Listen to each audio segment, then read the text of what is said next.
Hey guys, and welcome to another video on our Third Reich Lugers. Now, you're about halfway through the book at this point because we're at 1939.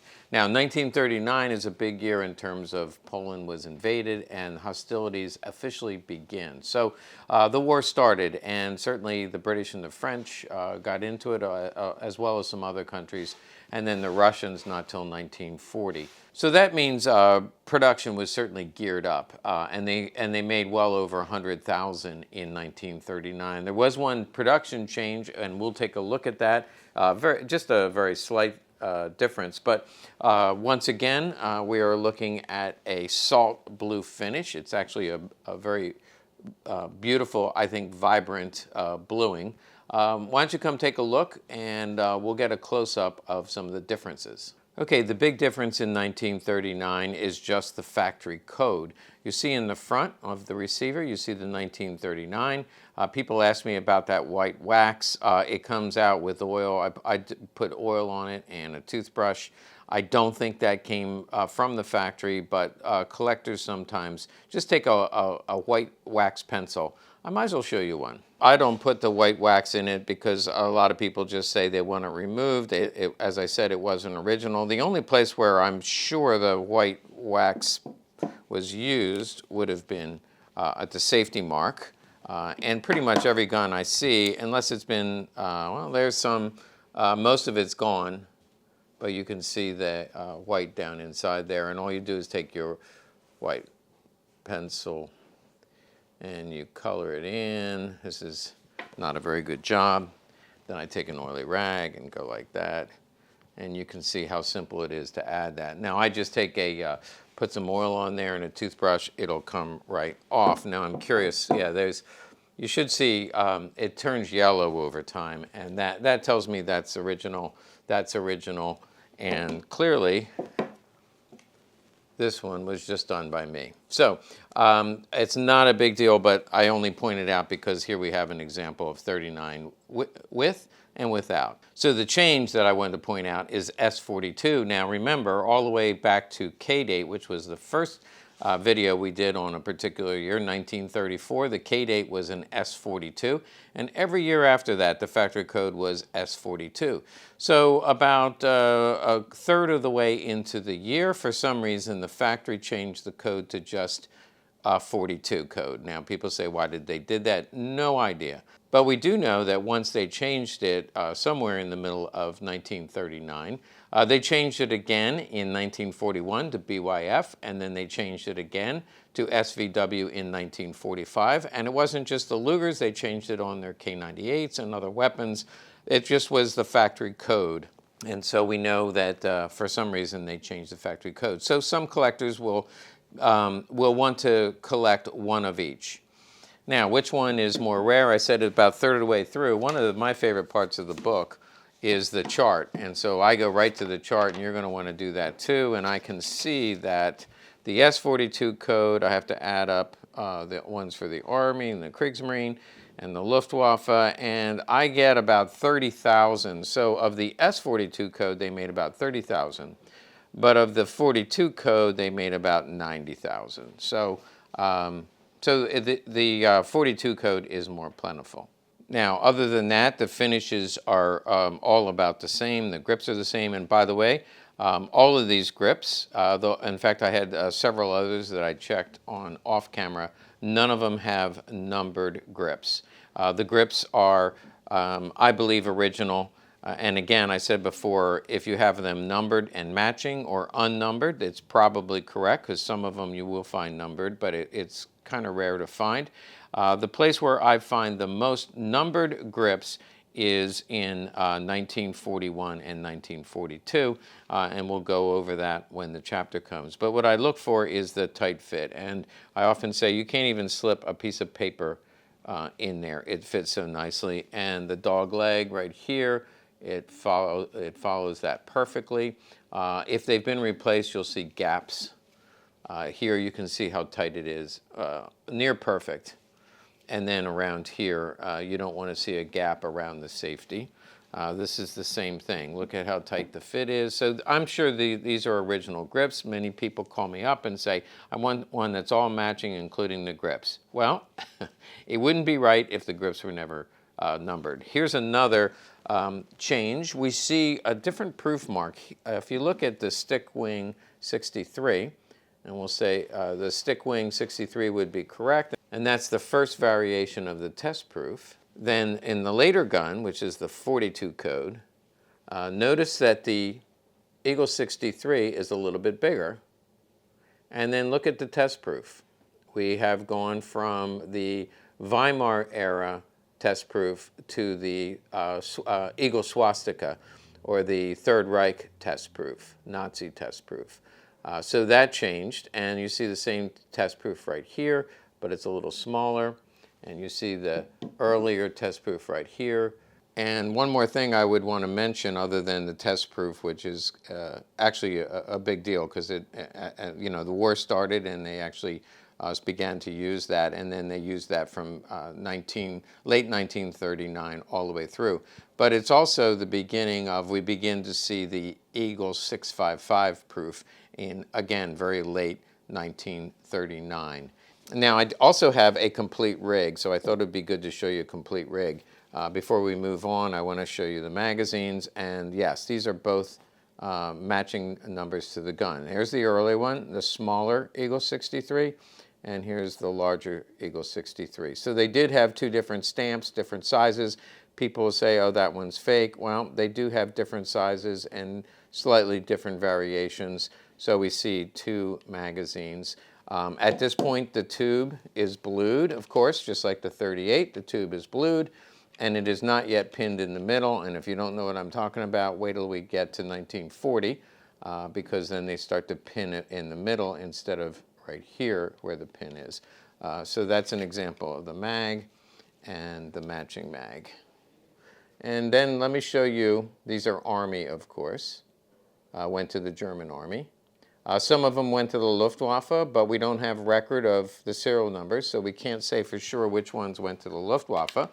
And speaking of which, there were no Krieghoff Lugers made in 1939. There is one pictured in Gibson's book on Krieghoffs, and he mentions that it's suspect, and since then we've pretty much irrefutably discovered that it is a fake. So the 139 that is been out in the public and photographed and shown around to collectors is a known fake. So if you find a 39 Krieghoff, you probably should stay away, but certainly contact me because we'll look into it. Okay, so now we have a 1939 complete rig. I mentioned before that the holster in this case is a 1940, but as long as it's plus or minus 1 year, it's probably perfectly fine. So I would not separate these out. Also notice this is a chocolate brown. This holster over here is a very light color brown. And up until this point, you'll see this color holster, you'll see this color holster, and of course you'll see black holsters.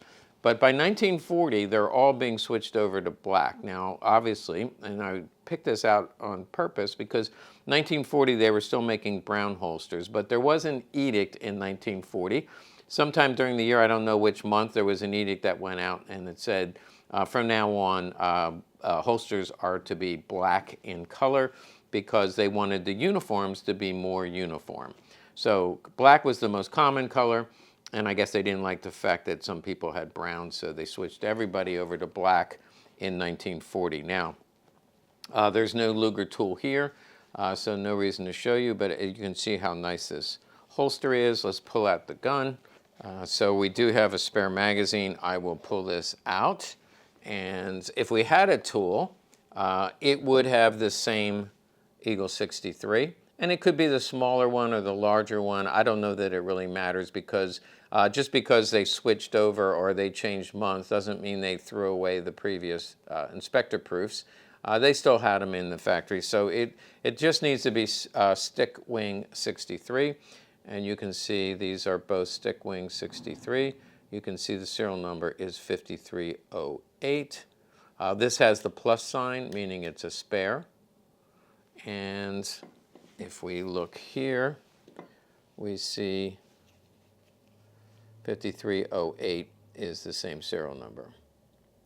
W also found right here.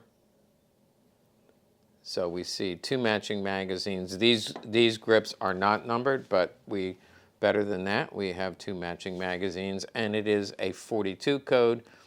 So it is the more common variation. Of course, comes in 9mm.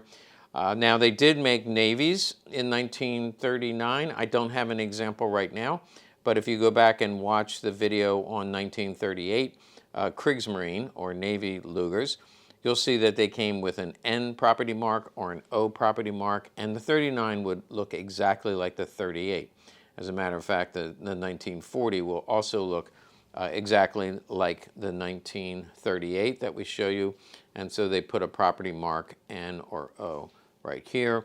Sometimes, and in 1940, I think they started putting them on the back strap, but on either the front strap or the back strap. That's the only thing indicating that it went to the Navy. Otherwise, the markings and the proof marks are all the same. You can see how faint this is. They actually proof marked them and then blued over it.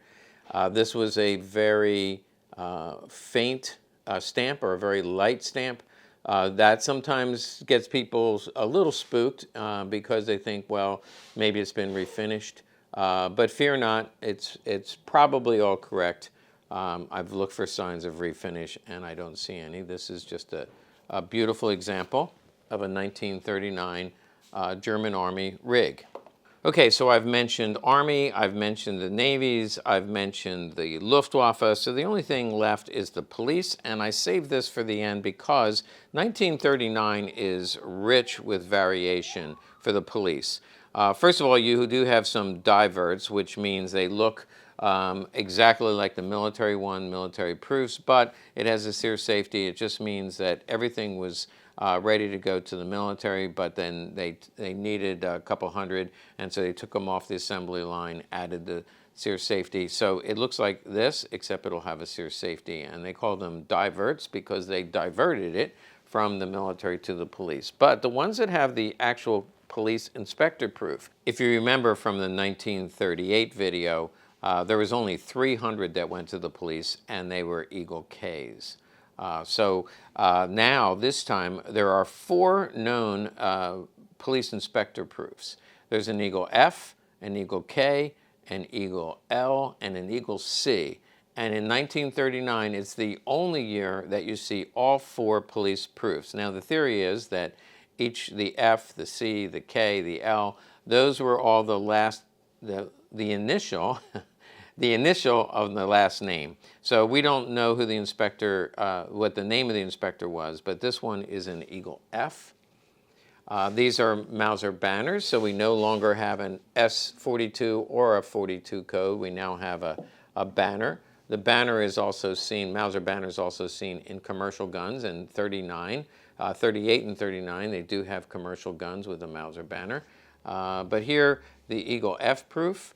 These grips are not numbered. All of these guns, by the way, have the Mauser hump. By this time, we saw in 1938 some had the hump, some did not. By 1939, they pretty much all are going to have the Mauser hump. I'm not going to tell you it's impossible to find one without it, but by this time they used up all the old frames. And now from here on, from 1939 on, we're going to see all the Lugers will have that Mauser hump like that. Same thing. Now, going back to this police, we do have, it's a 3-digit code. You see the sear safety here. You see a matching magazine. Number 1, now remember the military one will have a plus, the police one will have a number 1, a number 2, and we're going to look at one in a minute that actually has a number 3. I mentioned before, in some cases they actually issued it with 3 matching magazines. This has a W suffix. And if we look at our chart, it talks about the police guns being in the W suffix. Actually, I think the V and the W and the X suffix. So we have a W suffix. We see the commercial proof is a Crown U. That's also true in 38, the Crown U proof. Here we have an anomaly, and I've have a couple others In 1939, some of the police guns used leftover parts from the Simpson factory. So Simpson went out of business, and I guess they carted off a lot of the, well, Krieghoff used a lot of the parts from Simpson, but it looks like Mauser also received them, and in 1939, it is not uncommon. Somebody just called me recently and said, I don't know why I've got a Mauser Luger, yet the side plate has a Simpson proof mark. That's an Eagle 6, by the way. That's a Simpson proof mark. And I said, is it by any chance a 1939 police? And he said, how did you know that? And I said, well, I read my book. So there it is. That's just kind of cool. It has the Simpson side plate. They didn't throw away the parts. They reused them. Let's take a look at another police, 1939, Mauser banner. Let's see what this one is. A little harder to read, but that is an Eagle L. Maybe his name was Larry. I doubt it since it's the last name. But Eagle L proof. Again, the grips are not numbered, but look at how tight they are. Can't slip a paper in there. It's just absolutely perfectly cut out. Original and with a matching magazine. Sear safety, I think, already mentioned. Matching magazine, also in the W suffix. And this one is also number 1. And finally, I have a full rig. I kind of like this holster. I kept this one just because I thought the holster was really cool. Again, most of them are black. We see an early brass fitting, so probably one of the last of the brass fittings, because then they went to like aluminum or steel fitting. Which one does this have? Oh, there's a aluminum or steel. I think it's aluminum right there on that little knob. So this is probably one of the last of the brass fittings.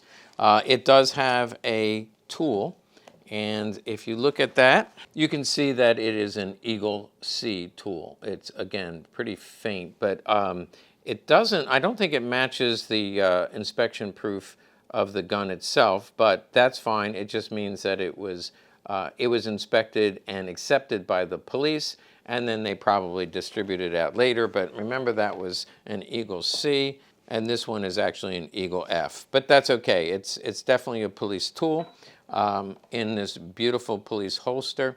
I guess I should have said more about the holster, because notice how the closure strap goes straight up, whereas the military style looks like this. So it's very distinct. Whenever you see this holster, is always going to be police. This one's always going to be military. The other thing that you find, if you look at the 1935 police, and I think maybe 1936, we saw a starburst, sometimes with a K in the middle. This is, and if you watch my videos, I talk about the stubby winged eagle. That's an eagle with a swastika. There's a B on the chest, which you can't see. It's very faint. But theoretically, right in the middle of the chest is a B. So that's the police Eagle B, and again, might be the last name of the inspector. And it just has stubby wings. If you know the T-Rex, he has the little stubby arms. That's what that reminds me of. 1939, and it's Berlin. There's the maker, not the marker, but the maker. And this holster is just stunning. We might as well pull out the other magazine just to take a look. And we have 2 matching magazines. However, oh, that would explain that. I was going to say the font is a little bit different. If I look at the 6, the 5s, this is a little bit bigger. So yeah, this is was made later. So it's not faked. They issued it with 2 magazines, 1 and 2. It's W suffix, which it should be. W suffix. There's the serial number. Also, what's interesting is under here on the barrel is the serial number. And most of the police Lugers do not have the serial number on the barrel. All they have is the circumference right here. So most police Lugers do not have the serial number on the barrel. This one, for whatever reason, has the serial number but no circumference. The military ones, well, almost all, I don't think I've ever seen one unless it was replaced. It will have the serial number and the circumference of the barrel. So just to keep in mind, the police Lugers are a little bit different, but just to throw in a curveball. But it tells me a little bit about the history. This was issued with 2, but at some point the police said, we'd like a third magazine. So this is a police inspector stamp, and there's no W, and the font is different, and this is mag number 3. So this is kind of a cool anomaly. So we have 2 and 3, but this was made at a later time and maybe in a completely different arsenal, and that's okay because that's how the police did it. Okay, we're all done with 1939, and it was a tough year throughout the world. The world was now at war. It was especially tough for Poland, but for every other European country, they were all getting involved, and World War II was officially started. Let's stay tuned now because I'm going to be moving on to 1940. If you would like a copy of Third Reich Lugers, you're making a good choice. They're available through Amazon, especially if you're outside the United States. We encourage you to go to Amazon, or they're available on our website. Check it out.